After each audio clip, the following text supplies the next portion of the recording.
Hello and welcome to the show. We start this week's Canyon Rally with the Delta 88 sedan, and as you can probably see, it is not exactly a normal one. This is incredibly powerful. It's not quite the fastest accelerating car we have had. It's not quite up there with the drag cars, but still it is pretty damn quick, up towards the 106, 107 miles an hour before we reach the crest at turn 1. Perhaps the more impressive thing with this vehicle, the brakes are really good.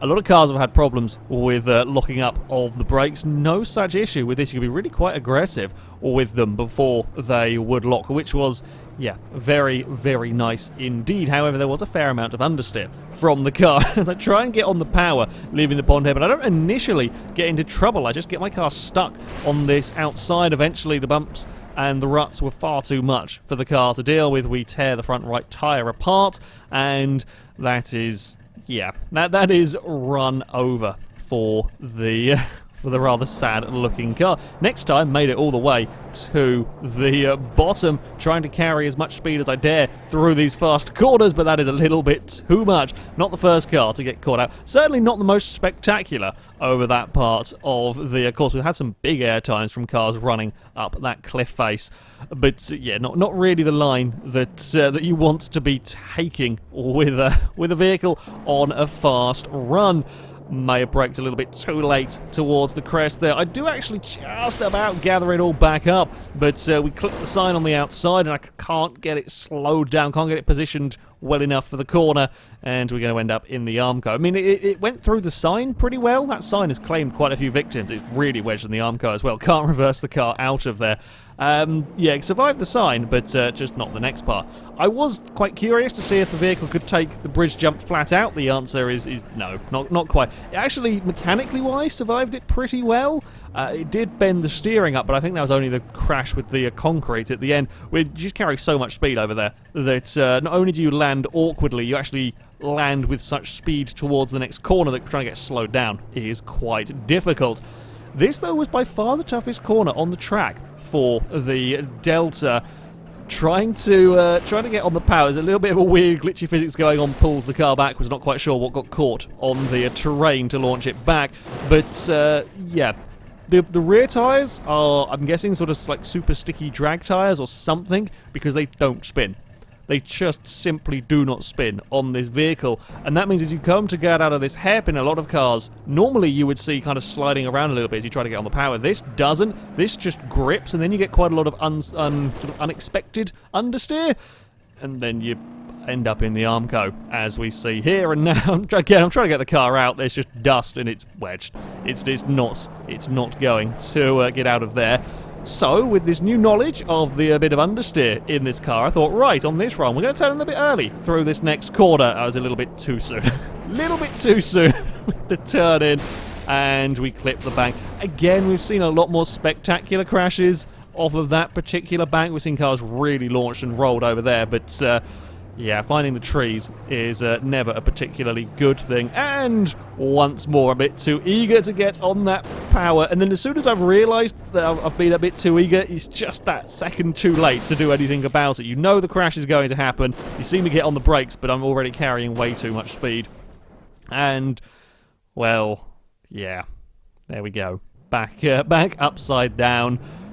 However, it wasn't really too bad driving this car, in all honesty. Having such nice brakes made a change from a lot of the vehicles that I have driven down here. It really gets slowed down very, very well. And that's useful when you've got as much tremendous speed as this does. It's not quite up there with the likes of the hill climb cars. However, it is, yeah, pretty damn good. Now, I am taking it relatively easy through these first few corners. I know I can't push it quite too much. We don't have the turning of the likes of the hill climb cars either, so we can't quite carry the same speed for some of these sections, and we definitely want to be hitting around the 67, 68 miles an hour as we leave the bridge jump to get as smooth a landing as possible.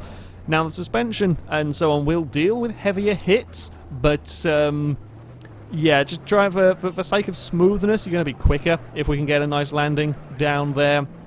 so yeah, no need to be going any faster. We can accelerate up towards the 107, 108 miles an hour. I think we're one of the faster cars we've had accelerating down here because I have confidence to go late on the brakes into the tunnel hairpin as we then lead down towards some of the fastest corners on the track. Always a little bit scary in cars. Now we're up towards about 116 miles an hour. We've seen 140 out of the drag cars down here, so it's not quite got that absurd levels of power, but still it's pretty good, and we can maintain half decent speed through these turns. This time making sure not to turn in too soon and clip that inside line across the finish line. 116 miles an hour across the line is good going for I say a relatively sensible car. I think that, again, the drag cars have got about 140. They were wildly out of control and sort of throwing at the terrain. This actually made the turn at 116 miles an hour, which is, pretty damn good going. I was surprised, actually. It was a really quite nice car to drive. Now you should see me demonstrate. I was trying to get it to spin the wheels up. Unless the car is actually stuck, it just simply doesn't. So, I don't quite know what the tyres this has got on it. They are pretty damn grippy, that much is for sure. Now, up next, we have got something interesting and, well, absolutely terrifying for me. This is the DH Sport Bike.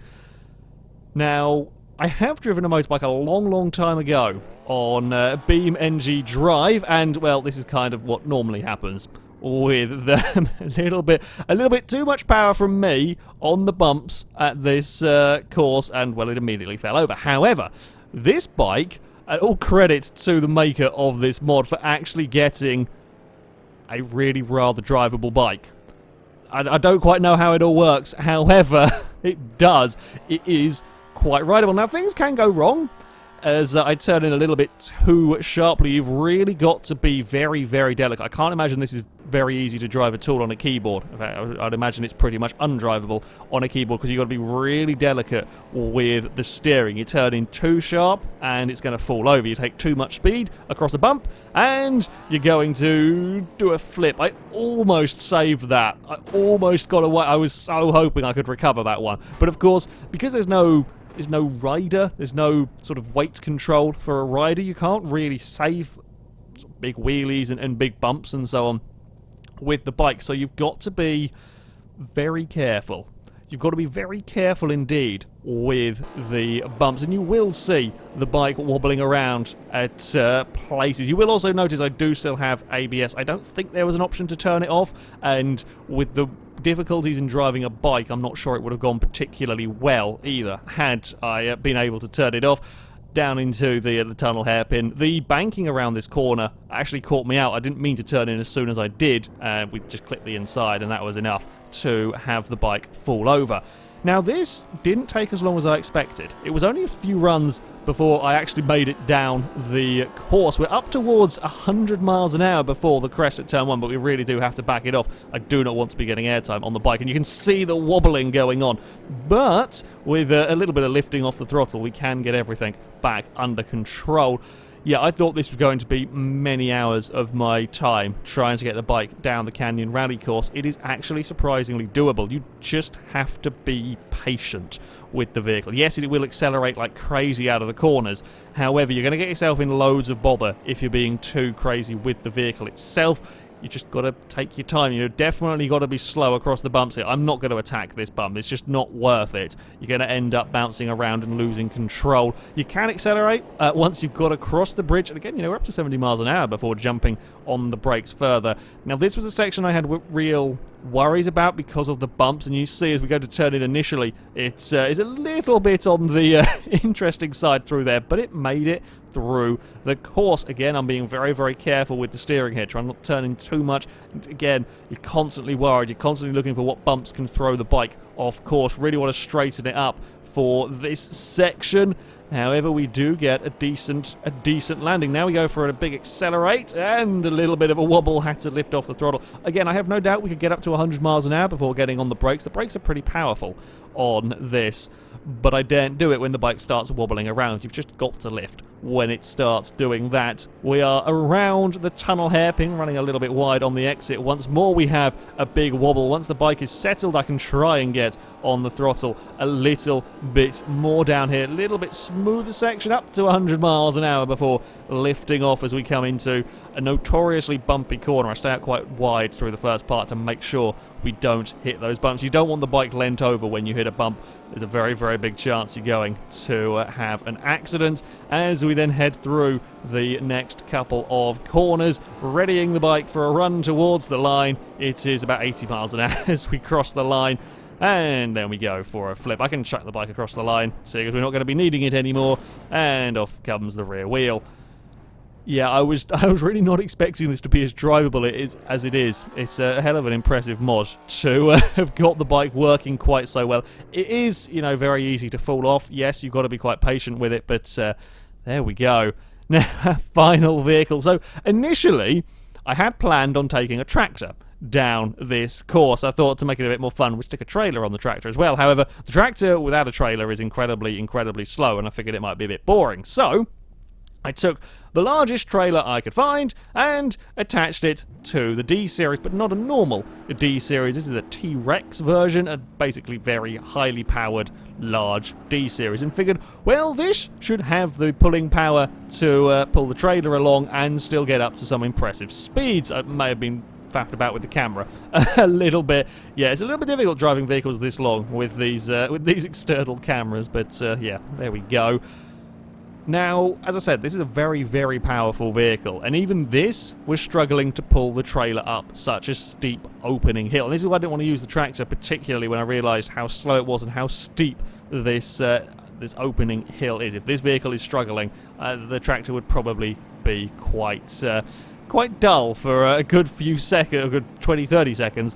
Anyway, I really didn't think about just how heavy the trailer was going to be when it comes to trying to slow all of this down into the opening corner, and yeah, I was way too late on the brakes, couldn't stop it, and well, that's what's left of the pickup after being squashed into the wall by the trailer. Next attempt and things went a little bit better. I kind of got it slowed down. I had to turn it into the first corner with quite a lot of speed, and then we have to be a little bit aware of the trailer, the momentum of the trailer. That is the difficult thing in all of this, pretty much pushing us round. That's, yeah, not something that is particularly helpful. Now, having made it through all of that, we then had a jump to contend with. Even at the relatively slow speeds this was going at, that was a precarious situation. Trailer rolled over. Truck can't really do anything. Again, once the trailer started moving around, because it's so much heavier than my pickup, it kind of dictates where I'm going, and in this case, it's lifted up the back wheels, and we can scrabble around all we like. The T-Rex is definitely not going anywhere, and this section would prove to be a real nightmare for the, well, contraption we have going on. I was trying different lines. I was trying to be careful across it. That was the fastest I ever got across the bridge jump and actually landed it. The problem was I landed it, but then had so much speed, and this is all downhill here, I couldn't stop the trailer. I just couldn't stop in time for the corner. So, yeah, you could get away with kind of 20 plus miles an hour across that bridge jump, but you end up carrying so much momentum down the hill that you physically can't get stopped for this next corner. So you had to adopt a little bit of a different strategy. You had to really slow it down. That time I was halfway between going quickly across it and going slowly across it, and that's definitely a big no-no, because that bounces the trailer around enough to pull you backwards. And again, once the trailer started going, I have got absolutely no control over what's going on as a T-Rex gets flailed around and landed on by the trailer, caught on a tree as well. Yeah, once more, a rather flat pickup truck. And there were many clips of me pretty much doing the same thing at this point on the course. This was so tough to get things right. I tried really slowing it down, and that is what you have to do if you want to clear the bridge jump, but even then this was 14 miles an hour across the bridge jump, and still the trailer can get away from you so easily and splats you into the ground. Again, very much a pancaked pickup, and a second time for good measure, And off we go, like completely flattened pickup truck. This, I think almost everything on the vehicle was broken that could be broken. And then squish. Oh, there's a wheel still attached. The rear left wheel is still attached in, in all of that. Yeah, the bridge jump was mean. The bridge jump was really mean. I did find a solution to getting across here. That solution was literally crawl. Crawl your way across this section, like under 10 miles an hour was great. Now, as you cross over here, the trailer is going to lift the back of the truck up, but that's okay. You can deal with that. You can still sort of steer with the front wheels, and you can still get on the brakes, and then you just hold the brake all the way down this hill. You can see on the telemetry, I'm not on the throttle at all here. This is just the vehicle accelerating due to gravity, and you've got to hold the brake the whole way down here. If you don't, you're ending up in the concrete barrier, and that's what I was saying, why you can't take any speed across that jump, because even if by some miracle you land it controlled with the trailer and so on, you're never stopping for this next corner. And then it goes downhill again, and it's a very narrow section here, and we have issues. Once more, the trailer trying to overtake my truck has turned me sideways, and I can't recover it. At this stage, there is nothing. I'm trying to reverse my truck. I'm trying to do anything I can to get my truck out of the cliff and get my vehicle. If I could get my truck pointing straight, I could recover this and steer the trailer. But it pushes me just completely the wrong way and then wedges us in the canyon. And I can't do anything at this stage. There's just nothing I can do. I'm just too twisted, too jackknifed. We're stuck. There is, yeah, bugger all I can do at that section. And that corner is the real problem on this course. I also suspect, little spoiler here, I suspect the tunnel hairpin would also be a similar issue. Yeah, I didn't get that far. Every time I tried, like, absolutely crawling my way around that corner, but again, it wouldn't work. Just the momentum that the trailer had going downhill, there was just so much weight that the T-Rex couldn't stop it. It couldn't slow it down enough to make it around the corner. And again, once it's twisted, my pickup, I can't recover it. And there is just no space down there to do anything. That is the biggest issue. Because it's such a tight section and such a steep downhill section, that causes all manner of problems. Now, this was my best run. I had to kind of carry a little bit of speed to straighten myself up, but then that means I'm taking too much speed through this next corner to really make the turn well. Now, I bounced the trailer off of the rock face. I'm thinking, oh, we've finally made it. I've finally got the pickup truck pointing in the right direction. We've made it through the worst of the corners. But then I noticed what the trailer is doing. You see, in getting around there, the trailer had to bounce off the wall, and the problem is that bends up the wheels of the trailer. I'm now desperately trying to correct it, but the trailer is so broken that then forces me off the side of the cliff. And that was the best attempt that I had with the poor T-Rex. It is a spectacular tumble and then straight into a tree. Kind of make a car flag. Oh, not a tree, sorry, into a sign. Kind of make a car flag with the T-Rex. Yeah, I just couldn't get that line again and keep the trailer out of the rock face. In fact, that one was a one-off. I couldn't even get it to that stage again. At the end of the day, I had to give it. It took me so long trying to figure out how to do this. As I said, there's so many problems at the bridge jump, and once I'd figured that out just so many times here, I'm trying to get the vehicle straightened up, trying to recover it, and almost got it this time, but again, got overtaken by the trailer and got spun around. So yeah, in my attempts to make things a little bit more exciting, I'd hoped I could have reversed it and got everything straightened out. This is perhaps the second closest I got to actually getting it, but I couldn't quite reverse it and get myself turned, and then we got run over by our own trailer rather than overtaken. I just, yeah, couldn't get it down. In my attempts to make a slightly more interesting drive down the canyon, turns out the T-Rex not particularly good for pulling the giant farming trailer. I guess it did kind of make things interesting. I learnt my lesson with that one. Anyway, on to the times. Happier story for the Delta 88. It goes into 15th place, a 135.8 into the relatively crowded part of the table, just a couple of tenths of a second down on the two of the rally cars, the I-Series and the Rally Sunburst, not that far down on the supercharged Roma, beating the Race 200BX, the Lamborghini Countach, the Delta. That's a good time. That's a good time. It's a pretty damn good car. Wasn't expecting it to drive anywhere near as well as it did.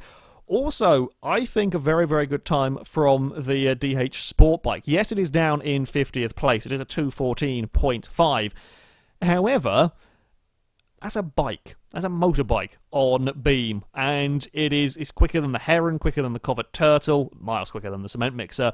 You know, that's not an unrespectable time for a motorbike on this. It's a hell of a mod. It's really impressive to have got a bike as drivable as that. And we have our first DNF of the series, the T-Rex and the trailer. I just couldn't make it down the course. If you have more patience than me, maybe you can.